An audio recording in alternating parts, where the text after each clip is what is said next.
आज हम बात कर रहे हैं स्टैट्यूटरी कंप्लायंस के बारे में। स्टैट्यूटरी का सेटअप हम सिस्टम में कैसे करेंगे, जैसे कि प्रोफेशनल टैक्स है, प्रोविडेंट फंड है, ESIC and labour welfare fund, other than है कि बोनस लिविंग इंकेशमेंट, वो भी सारा हम देखेंगे कि उसका सेटअप हम कैसे करेंगे सिस्टम के अंदर।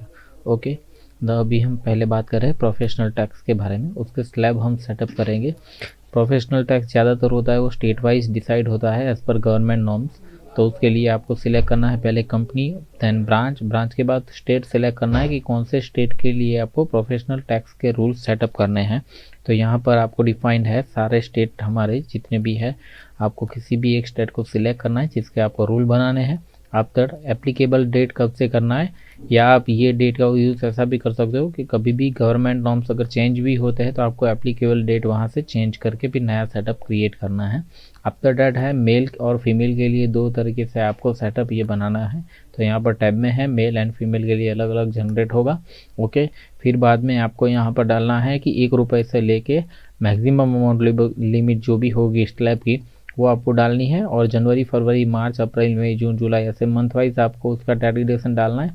मैं एक आपको एग्जांपल बता रहा हूँ कि मान लो कि गुजरात के बारे में हम बता रहे हैं, तो यहाँ पर होगा कि भाई ₹1 से लेके 12,000 रुपये तक, अगर जनवरी से लेके दिसंबर तक के आपके प्रोफेशनल टैक्स जो भी रहेंगे वो आपके ₹0 रहेंगे। लेकिन अगर जैसे ही आप इसमें ऐड करके प्लस करते हो तो दूसरा टेबल्स ओपन होता है जहाँ से 12,000 रुपया और 12,001 से लेके आपको मैक्सिमम लिमिट यानी 9,9,9,9,9 आप करोड़ों तक भी लिख सकते हो। उसके बाद उसकी मैक्सिमम ₹200 एवरी मंथ रहेंगी। तो हर एक टेबल के अंदर जनवरी से लेके आपको दिसंबर तक हर एक टेबल के अंदर आपको ₹200 डिफाइन करना है और लास्ट में यहाँ पर सेव कर देना है। उसी तरह आप सभी स्टेट के बारे में यहाँ पर पीटी के रूल सेटअप कर सकते हो। ओके, अभी हम आगे बढ़ रहे हैं दूसरे के बारे में। तो यहाँ पर दूसरा हमारा है प्रोविडेंट फंड। प्रोविडेंट फंड के बारे में हम बात करते हैं, जहाँ पर सेटअप करना है कि कौन सी कंपनी के लिए है, इफेक्टिव डेट यानी कि कब से हम प्रोविडेंट फंड स्टार्ट कर रहे हैं।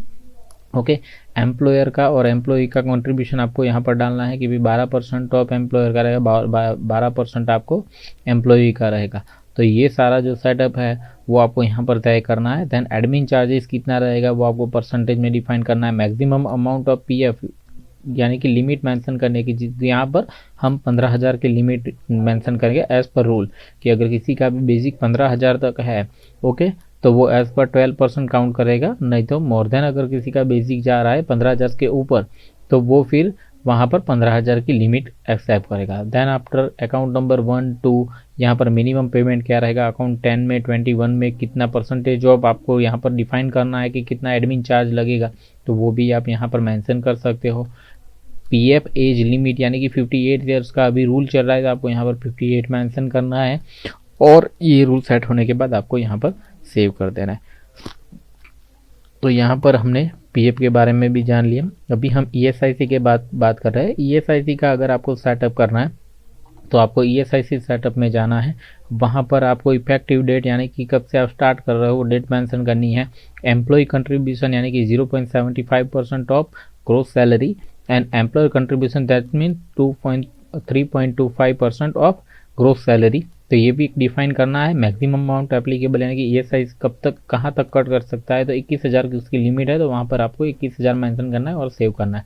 तो इस हिसाब से हम ईएसआई मास्टर भी क्रिएट कर सकते हैं। इसी के अंदर हमें एक बनाना है कि ईएसआईसी ऑफिस यानी कि एक आपको ऑफिस भी क्रिएट करना है कि ये कंपनी के लिए ऑफिस कौन सी रहेगी। मान लो कि आपका कॉर्पोरेट ऑफिस मान लो कि अहमदाबाद लोकेटेड है तो अहमदाबाद करके आपको क्रिएट करना है, या आपका मान लो फैक्ट्री लोकेशन जिस जगह है जहाँ पर ईएसआईसी का आपको जोन आपको डिफाइन किया गया है तो उस जोन का आपको प्लेस आपको मेंशन करना पड़ेगा। लाइक एन एग्जांपल गांधीनगर लग रहा है, अहमदाबाद लग रहा है, कड़ी कलोल, या फिर बाद में आपको खेड़ा लग रहा है, तो जो भी आपको लग रहा है वो आपको ऑफिस डिफाइन करनी पड़ेगी।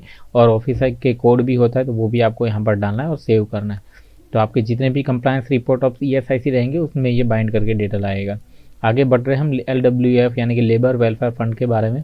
उसके अंदर सेटअप करना है तो ये यहाँ पर लेबर वेलफेयर फंड है कंपनी के लिए। आपको पहले कंपनी सिलेक्ट करना है, आफ्टर दैट स्टेट सिलेक्ट करना है कि कौन सा LWF के रूल आपके सिस्टम में लगेंगे। जैसे कि स्टेट के यहाँ पर मैं सिलेक्ट कर रहा हूँ कि गुजरात, ओके, तो गुजरात सिलेक्ट होने के बाद एप्लीकेबल कब से वो डेट डिफाइन करना है और यहाँ पर टेबल्स आपको डालना है कि कितने से लेके कितने तक अमाउंट होगा, तो आपको कौन से मंथ में उसका लेबर वेलफेयर फंड डिडक्ट करना है। तो यहाँ पर मैं 1 रुपये से लेके मैक्सिमम लिमिट डाल दूंगा और आफ्टर डेट यहाँ पर जून एंड दिसंबर में 6 रुपीज़ एंड 6 रुपीज़ डिफाइन करूँगा जून एंड दिसंबर में और सेव कर दूंगा। तो ये मेरा गुजरात का रूल यहाँ पर हो गया है, ताकि जब भी मुझे LWF का आपको डेटा बनाना है तो आप LWF का सेटअप यहाँ से कर पाओगे।